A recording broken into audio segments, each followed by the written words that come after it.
Happy Valley on Wednesday night for another St Patrick's Day evening as well. We celebrated early last week and it rolls on again till Wednesday night in our post-Derby race meeting at the Valley. A very warm welcome to Racing to Win. I'm Andrew Jean, joined in the studio by our former analyst Paul Lally and race caller Brett Davis as well. Brett, as we come down off a massive weekend, we've got two feature races to look forward to. We do, the Happy Valley Vase and the Island Trophy, Andrew, so there'll be plenty of action at the City Circuit this Wednesday evening. Rail in the C position, weather's meant to be good, so all in readiness for what will be a fairly jam-packed stadium, I would have thought. I think it will be. Jackpots-wise, what have we got, Paul? Nothing. Oh. No, all the money was won last week, so there's no jackpots to start, so we can start a few new ones, no doubt. And see you green, obviously, with the Irish out in force with, the, as you say, the Island Trophy, and also a post-St Patrick's Day celebration. Exactly, one early, one late. Joe Moreira, another suspension. He's racked a few up through March. He sits out the next two meetings. Yeah, he rode Derby weekend, didn't he? And then has a couple of meetings off. And then he'll be back in action, of course. But, yeah, look, it'll be a good night. I would have thought that Joe would have been reasonably happy with the way his weekend went. Obviously, would have liked to have won the Derby, but Waikuku was brilliant in defeat. He had Full of Beauty as well. We'll look back on that Full of Beauty in a moment. Let's start off, though, the racing review with Ed Sadler. It was another milestone day for second season trainer Frankie Law. As he captured the race he covets most, the BMW Hong Kong Derby with Furore, while he also created history, becoming just the second trainer ever to clean sweep Hong Kong's 4-year-old series. Furore broke clear from Dark Dream, Sunny Speed and Waikuku. Furore's got the Derby parcelled up. Frankie Law, what a moment. It was Hugh Bowman's second Hong Kong Derby triumph, and the star Australian jockey made light work of a tricky barrier draw to guide Furore to another victory in the 4-year-old series after taking out the Hong Kong Classic Mile back in January. I was able to get a lovely run, sort of 3 pairs back, and I was pleased when Zach pressed on out wide on Dark Dream, because the pace really was getting a bit too slow, but when Zach allowed his mount to just take it up a little bit, it gave me the option to get on his back, and he was sort of one of the main dangers, obviously, and gave me a dream card into the race. And, you know, my horse was able to get the job done as he did in over the mile 2 starts ago. Race favourite Waikuku tasted defeat for just the second time in his Hong Kong career with his runner-up placing. But his rider Joe Moreira put in a positive report on both his performance and his future prospects. Amazing run. He has got beaten by a very good horse that delivered his very best today. My one, as we all know, he had some little issues 8 days ago, and the way how he ran today, overcoming that little issue, we should be very proud of his performance. Horse that I have a lot of faith on, and I can't wait to ride him next time. The surprise package of the race was Sunny Speed, as the $87 outsider filled 3rd place at what was just his 3rd run in Hong Kong. He got a lovely run through in the straight, and when I kind of loomed up at the 250, I thought he was going to run past the winner, but I think just the inexperience, and like coming in off 2 runs like that, it was a massive run, and John and his team have done a great job getting him here, to be able to even get him here. So in that context, he's got a big future. After another memorable BMW Hong Kong Derby, the attention now turns to FWD Champions Day on April 28, where Furore and his fellow star 4-year-olds will take on their older rivals from Hong Kong and around the world on a day featuring 3 Group 1 contests.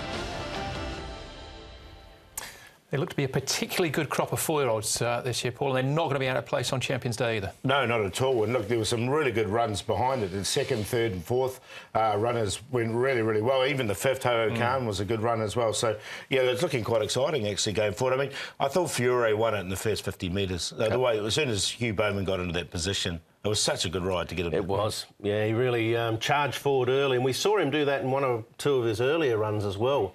When Kaiying Star actually led all the way, he was forward in the run. Yeah, so Furore got 5 for that, but Sunny Speed gets 10, and he's a possible also heading towards the QE2. He'll run on Chairman's Trophy Day, as I understand it, at the start of April, but Full of Beauty. He got a nice hike as well. He's unbeaten now in 5. Yep, Dan Control, Splendour and Gold, both nice winners, and Craig Starr won quite well, as did Mr Croissant for Ryan Moore, who had a reasonable day. 3 rides, 2 winners. Not bad, is it? 2 out of 3, as Meatloaf said. 2 out of 3 ain't bad. He would like the Richmond to win as well, I'm sure. Yes. Those are the big winners on the day. Let's see if we can find you some more, though, with our horses to follow. All right, there was a number of first starters on the pro. We should have mentioned Dan Control in that ratings list as well, Paul. He was a pretty smart winner first up. But yeah, he's only a young horse too. Yeah, exactly. What's your horse to follow? Well, it's a bit of a Captain Obvious one, actually, here with the Chicken Dance. He had a big red flashing light on his head when he came down the outside, but love the name. Like you on the dance floor. Out of Mallard, this horse, of course. And look, he couldn't get a run originally. He was looking all over the place, running around. And once he got into the clear, he really finished off nicely. Now, Paul O'Sullivan horses, as we know, first up, he hasn't got a very good stat on that, and they normally need a run. So I think it's quite exciting for this horse. New horse here in Hong Kong and hit the line really well. Yeah, that's Mr. Quasson and Ryan Moore. That was the first race on the programme, of course, as well. What do you got for us, Brett? I'm going to go with a horse called Simple Elegant. I get the feeling he's very raw, very inexperienced mentally, this horse. Had quite a few trials, had quite a long preparation for Ricky Yu, who can find a good horse. This is by Piero, and we've seen the Piero stock really rising to the fore. Furore, obviously, a son of Piero. There's plenty of them around the world that are doing well. This guy has just got better and better. He's by Piero out of a Fastnet Rock mare, so he's probably bred for speed, but he seemingly wants further. And just there, he was still doing a lot wrong. Hood's been on, blinkers have been on, visor's now on, so they're just messing around. He's gradually starting to work it all out. Fastnet Rock can throw a stay every now and again. Yes. There was a nice Piero went through the ISG sale on Friday night. He did. Of course, Piero ran third in the Cox Plate too, so, yeah, there's no rules, is there, really? There aren't. Well, they're there to be broken, I suppose. Yes. Last race for me, there was 3 first starters here. The one I highlight, pink sleeves there, down the inside, Beauty Icon. Guerrero is his name in Australia, finished 4th in the Champagne Stakes. Other ones, the one right behind him, the checkered sleeves, that's Shefano from South Africa. Tornado Twist is outside the blue jacket, beaten favourite. Lobo's Legend, a Grade 1 winner out of South Africa in the blue jacket, in behind Regency Bobo in the red, if you can pick those up. I thought Beauty Icon was probably the best of these. Actually, Pressure Ship's worth taking out of this race as well, in the pink, in the yellow cap. First up, this is a good effort. 4th in a Group 1 race in Australia, just his second start. There's more to come from him. And the horse that won that race, dead heated with Magnificent, who runs Wednesday night at the start prior. There was money for him as well, wasn't there? Yeah, there was. Came into 16 to 1 in the end, so it was still a good price, but another Paul O'Sullivan one. So, again, he'll improve with the run. There you go. There's a few horses for you. Suspensions and fines. Alvin Ong Multi-Goga got 2 days for him, 20th and 24th. Now, Delight Express, Victor Wong took the fall in race number 4. It's an adjourned inquiry because he was taken to hospital. Ultimately, I think he's OK, a bit battered and bruised, but otherwise all right. And Eddie Lai on Winning Control. He actually finished 3rd in that race, but there's an open inquiry as to regards that ride as well. That's out of the 4th event. All right, I think that's up to speed then as far as the weekend is concerned. So we start to look ahead to Wednesday night's programme in the city. 8 races are on the C course here. It is meeting number 56 of the season. Feature races are races 3 and 6. We kick things off for the Class 5. It's over the 1650. Megatron back into Class 5. They swap the hood. The visor goes back on. Bingo Hero, Happy Valley, the first time for him. Golden Cannon, a course and distance winner, 2 starts back. That was January. Never Better has been run up on his last 2 starts, showing character. Last start, Golden course and distance winner, beating Golden Cannon. Rockage gets the blinkers on for the first time, and down to Bonito, who drops from the 18 down to the 1650. Still a maiden after 14 starts. Pace expected to be good, with Megatron getting the drop in grade. Lucky Storm, a front-running type as well, showing character. Has well, he's come up with a reasonable barrier, I guess. 8 can be a little tricky from out there, but he is a last start winner. Never Better's come up with a good barrier, 5 as opposed to 10 last start, and he's certainly knocking on the door. But Class 5, they don't normally sit and ponder, so a reasonable speed expected. Here is Bingo Hero. You can see him going really nicely. He's going to come to Happy Valley for the first time, this horse. He's been running really well in Class 4. Zach Purton will take the mount as well. First time he'll ride the horse. But he's going nicely. Here's Righteous Mate. Now, he's going to have his first start for the new stable. I think he's improved too. He's got going along really nice. He's run 3rd of 47, so a really well-rated horse at the moment, and he moves nicely. That was in 419 that we saw, the one on the orange saddlecloth. And Golden Cannon, I normally show Golden Cannon because he normally works really well, and another nice piece from him here this morning.